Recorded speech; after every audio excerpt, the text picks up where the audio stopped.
अभिन्न एक प्राचीन वस्तुओं का संग्रह करता है। जब से उसे होश आया है, वह संग्रह करने में लगा हुआ है। उसका संग्रह इतना भर चुका है कि अब उसमें और जगह नहीं बची। लेकिन फिर भी उसने संग्रह करने की अपनी चाहत को नहीं रोका। उस दिन वह बाजार में घूमने गया, लेकिन उसे कुछ भी दिलचस्प नहीं मिला। घर लौटने की तैयारी करते समय उसकी नजर एक अकेले विक्रेता पर पड़ी। वह आदमी एक पोर्ट्रेट बेच रहा था। पोर्ट्रेट में लड़की इतनी जीवंत और असली लग रही थी, जैसे कोई फ्रेम के पीछे से उसे देख रहा हो। उसकी चमकदार आंखें बहुत ही प्रभावशाली थीं। इस पेंटिंग में कुछ ऐसा जादू था जो उसे अपनी ओर खींच रहा था। उसने तय किया कि वह इसे किसी भी कीमत पर खरीदेगा। अभिन्न ने पेंटिंग उठाई और ध्यान से देखा। यह प्राचीन वस्तु नहीं लग रही थी और इसमें कोई संग्रहणीय मूल्य नहीं था, बल्कि उसे यह पेंटिंग और भी डरावनी लगने लगी। इसी समय पेंटिंग बेचने वाला व्यक्ति अजीब तरीके से खड़ा हुआ और चला गया। उसने कहा कि वह पेंटिंग उसे दे रहा है। जाते जाते उसने पेंटिंग को एक अजीब तरीके से देखा और फिर जल्दी से वहां से चला गया। अभिन्न को लगा कि उसने एक बड़ा सौदा कर लिया है और वह खुशी खुशी पेंटिंग को घर ले आया। उसने पेंटिंग को अपने बेडरूम के बीच में टांग दिया, क्योंकि इसके अलावा और कहीं जगह नहीं थी। रात को सोने से पहले उसे ऐसा लग रहा था जैसे कोई उसे घूर रहा हो।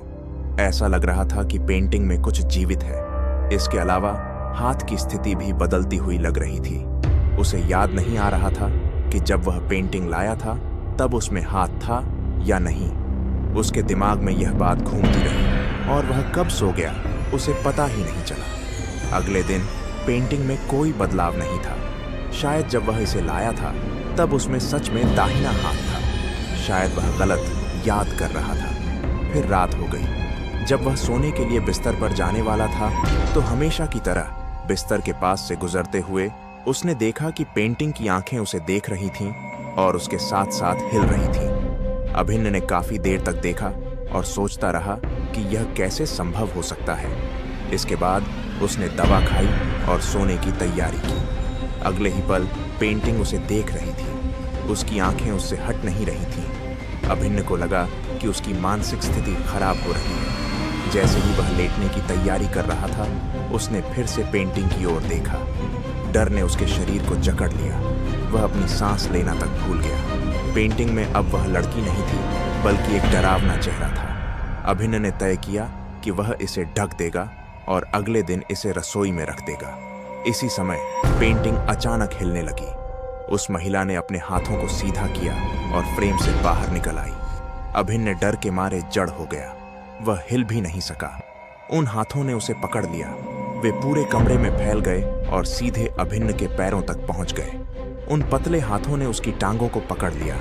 वह इतना डर गया कि बेहोश हो गया। उसे ऐसा लगा जैसे कोई उसे ताबूत में खींच रहा हो। इसके बाद अभिन्न उस डरावनी पेंटिंग के अंधेरे में गायब हो गया। कहानी खत्म। लगता है यह एक अंतहीन चक्र है। जो भी इस पेंटिंग को पाता है वह इस श्राप से बच नहीं सकता।